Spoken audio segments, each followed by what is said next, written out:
అందరికీ నమస్కారం.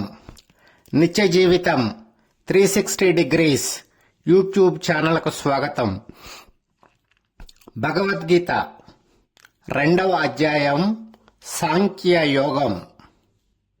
సాంఖ్య అంటే తత్వజ్ఞానం, విశ్లేషణ, నిజస్వరూపాన్ని తెలుసుకోవడం. సింపుల్గా చెప్పాలంటే అర్జునుడు భావోద్వేగంలో ఉన్నప్పుడు శ్రీకృష్ణుడు ఆత్మ, శరీరమునకు సంబంధించిన నిజం ఏమిటో తెలిపే జ్ఞానం బోధించాడు. కాబట్టి ఈ అధ్యాయాన్ని సాంఖ్యయోగం అంటారు. మొదటి అధ్యాయం అర్జున విషాద యోగంలో అర్జునుడు తన ఎదుట ఉన్న బంధువులు, మిత్రులను చూపుతూ, నేను వీరితో యుద్ధం చేసి వీరందరినీ చంపివేయాలా?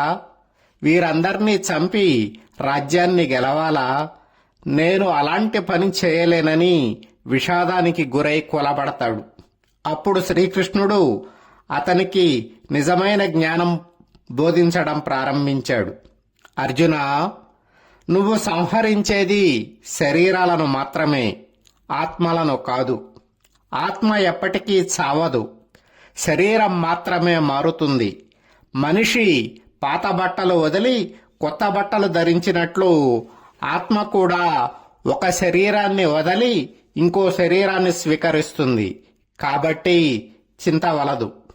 అర్జున, నువ్వు యోధుడివి, క్షత్రియుడివి. యుద్ధం చేయడమే క్షాత్ర ధర్మం. నీ ధర్మాన్ని నిర్వర్తించడమే నీ కర్తవ్యం. ఫలితం గురించి ఆలోచించకుండా నీ పనిని నువ్వు చేయి. ఇదే కర్మయోగం. పని మీదే దృష్టి పెట్టాలి, ఫలితం మీద కాదు అని శ్రీకృష్ణుడు ఉద్బోధిస్తాడు. ఇది ప్రతి మనిషి జీవితంలో ఆచరించవలసిన యోగం, కర్మయోగం. ప్రతి మనిషికి ఒక కర్తవ్యం ఉంటుంది.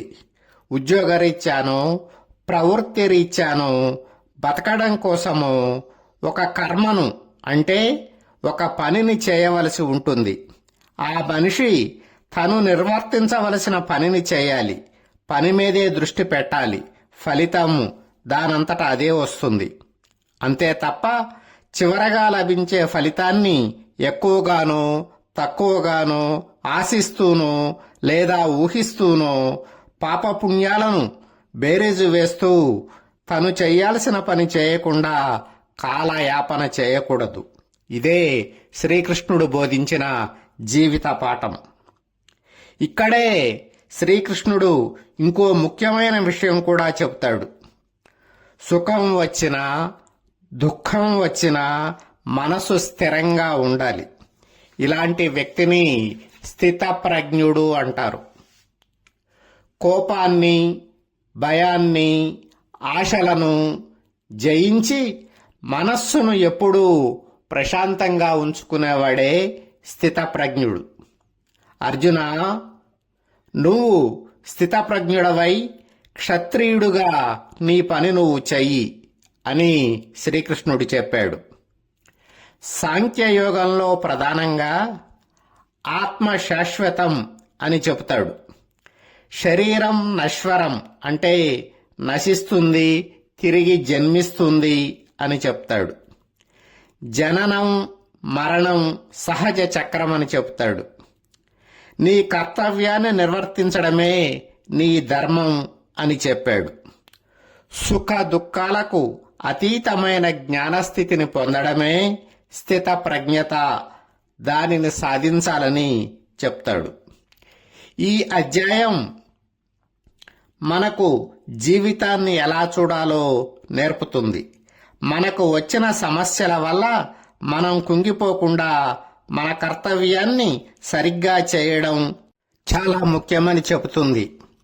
మొత్తం 18 అధ్యాయాల భగవద్గీత వీడియోల కోసం నిత్య జీవితం 360 డిగ్రీస్ ఛానల్ను వెంటనే సబ్స్క్రైబ్ చేయండి. మీ అభిప్రాయాన్ని కామెంట్ రూపంలో తెలపండి.